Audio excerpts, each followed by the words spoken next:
बिस्मिल्लाहिर्रहमानिर्रहीम अल्हम्दुलिल्लाहि वकफ़ा वस्सलामुन अला इबादिहिल्लज़ीना इस्तफ़ा अम्मा बाद।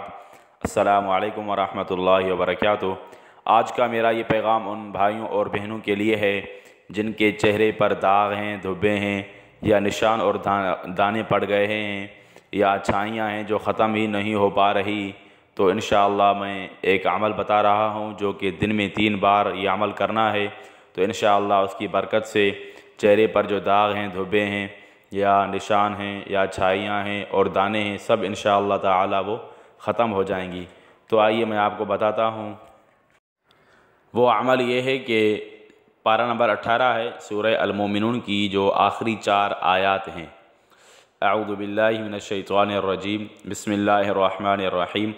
अफ़हसिब्तुम अन्नमा ख़लक़नाकुम अबसन व अन्नकुम इलैना ला तुरजऊन फ़तआलल्लाहुल मलिकुल हक़्क़ु ला इलाहा इल्ला हुवा रब्बुल अर्शिल करीम।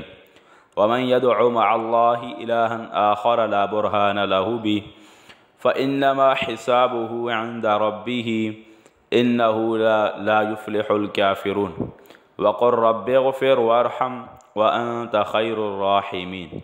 ये जो अफ़हसिब्तुम से आखिरी आयत हैं, ये सूरह मोमिनून की 4 आयत हैं।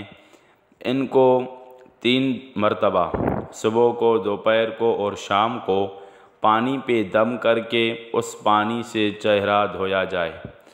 जो भी शख्स हो, जो भी ख़वातीन हो या हज़रात हो, मर्द हो या औरत हो, जिसको भी ये मसला हो चेहरों पे दाग और धब्बे या निशान दाने वगैरह का, तो इस पानी से ये दम करके पानी से जो है वो चेहरे को धोया जाए और 3 बार किया जाए, सुबह, दोपहर और शाम को। तो इंशाअल्लाह ताला इस पानी की बरकत से और उन आयत की बरकत से इंशाअल्लाह ताला ये दाग, धब्बे वगैरह, निशान दाने सब इंशाअल्लाह, छाइयाँ वगैरह सब ख़त्म हो जाएंगी। उम्मीद है कि आपको ये मेरी वीडियो पसंद आएगी। अगर आपको पसंद आए तो लाइक कीजिए, कमेंट कीजिए, शेयर कीजिए और कमेंट में अपना इज़हार ख्याल कीजिए। और अगर सब्सक्राइब नहीं किया तो सब्सक्राइब भी कीजिए। अस्सलामु अलैकुम वरहमतुल्लाहि वबरकातुहू।